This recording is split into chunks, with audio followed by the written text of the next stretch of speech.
hi నమస్తే welcome to Myra media నేను మీ కేవీఆర్ ఆంధ్రప్రదేశ్లో ఏ ముహూర్తాన కూటమి కట్టారో తెలియదు కానీ ఇప్పటికీ ఆ చిచ్చు రాజుకుంటూనే ఉంది రీసెంట్గా అంటే నిన్న ఉగాది రోజున ఉగాది పంచాంగ శ్రవణం సందర్భంగా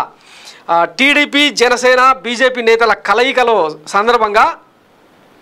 తెలుగు తమ్ముళ్ళు బీజేపీ కార్యకర్తలు తన్నుకున్న సీన్ వెలుగులోకి వచ్చింది అది కూడా సాక్షాత్తు ఏపీ బీజేపీ బాధ్యురాలు ప్రెసిడెంట్ దగ్గుబాటి పురంధరేశ్వరి ఎదురుగానే కొట్టుకోవడం మోడీ ఫ్లెక్సీని చించేస్తున్నా కూడా ఆమె నవ్వులు చిందించడం నిన్న హైలైట్ అనమాట పండగ రోజున వెలుగు చూసిన ఈ సీన్ ఆంధ్రప్రదేశ్ రాజకీయాల్లోనే సంచలనంగా మారింది ఒకసారి ఆ సీన్ చూసిన తర్వాత మళ్ళీ మాట్లాడుకుందాం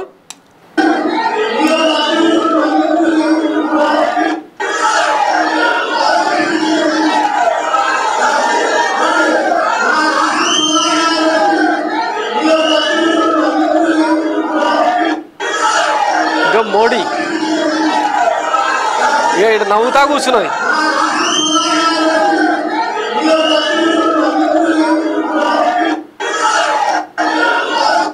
చూసిరు కదా తమ అధినేత నరేంద్ర మోడీ ఫ్లెక్సీని చించుతుంటే కూడా ఈమె చిరునవ్వులు చిందించుకుంటా కూర్చున్నది అనమాట కనీసం అంటే ఆబ్జెక్షన్ చెప్పకపోగా కనీసం వారించకపోగా ఇట్లా తన్నుకుంటుంటే చూస్తా కూర్చున్నది అనమాట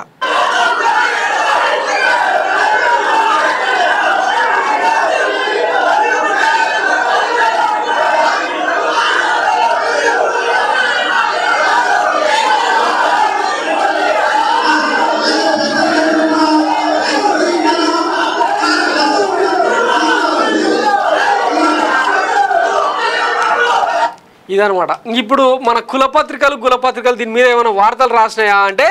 రాయవట్ల జస్ట్ కూటమి కట్టంగానే కూటమి సూపర్ హిట్ అని బ్యానర్ ఐటమ్స్ వేసుకున్న వాళ్ళు ఈ పంచాయతీని మాత్రం రాసుకోలేదనమాట ఇది వీళ్ళ పాత్రికేయం ఇంకా ఎక్కడైనా ఉందా చూడండి ఇట్లాంటి వార్తలు మనం రాయమన్నమాట ఇకపోతే ఈ కూటమి కలయికకు సంబంధించి అంటే ఓటు షేరు ఓటు మెర్జ్ కోసం చంద్రబాబు ప్రతిసారి ఏదో ఒక దిక్కుమాల కాన్సెప్ట్ను తెర మీదకి తీసుకొస్తారు కదా వర్క్షాప్ అంటే కూటమిలో ఓట్లు ఎవరెవరికి ఎట్లా పడాలనే దానికి అంటే కార్యకర్తల కలయిక కోసం వర్క్షాపులు నిర్వహిస్తూ వస్తున్నారు అనమాట జిల్లాల వారీగా పార్లమెంటరీ నియోజకవర్గాల వారీగా అసెంబ్లీ నియోజకవర్గాల వారీగా నిర్వహిస్తూ వస్తున్నారు ప్రతి దగ్గర పెంట అవుతుంది తప్ప ఎవరు కూడా కలిసిపోయి ఓట్లు అంటే మెర్జీ చేసే పరిస్థితి కానీ ఈ కండువాలు కలిసే పరిస్థితి కానీ ఎక్కడ కనిపించకపోవడం వీళ్ళ దిక్కుమాల స్థితిని దయనీయ స్థితిని కళ్ళకు కడుతుందన్నమాట సో ఇక రాబోయే ఎన్నికల్లో కూటమికి పడే ఓట్లన్నీ వాళ్ళకు వచ్చే సీట్లన్నీ ఇక మీకే తెలియాలి చూద్దాం మరి ఏం జరుగుతుందన్నది ఇది పురంధరేశ్వరి హయాంలో బీజేపీకి దక్కిన పునర్వైభవం అని చెప్పి రాజకీయ విశ్లేషకులు చెప్తా వస్తున్నారనమాట ఈమెకి ఎప్పుడైతే బాధ్యతలు దక్కినాయో ఆ రోజు నుంచి మరో వెంకయ్యనాయుడు వారసురాలుగా ఆమె తయారైందని చెప్పి మాట్లాడుతూ ఉన్నారు ఇప్పుడు ఏకంగా కేజీఎఫ్ స్టైల్లో తన్నుకుంటూ ఉంటే కూడా కనీసం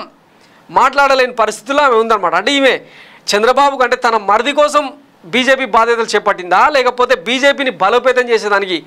బాధ్యతలు చేపట్టిందా అన్నది కనీసం బీజేపీ జాతీయ స్థాయి నాయకులు కూడా అర్థం కాని స్థితి ఇదే క్రమంలో జీవీఎల్ నరసింహారావు లాంటి వాళ్లకు టికెట్లు రాకుండా చేసిందన్న ఆరోపణలు కూడా ఆమె మీద ఉన్నాయి మరి వీటి మీద ఈ సీన్తోన బీజేపీ హైకమాండ్ తన మీద ఏమైనా యాక్షన్ తీసుకుంటుందేమో చూద్దాం thanks for watching Myra media నేను మీ కేవీఆర్ థ్యాంక్ యూ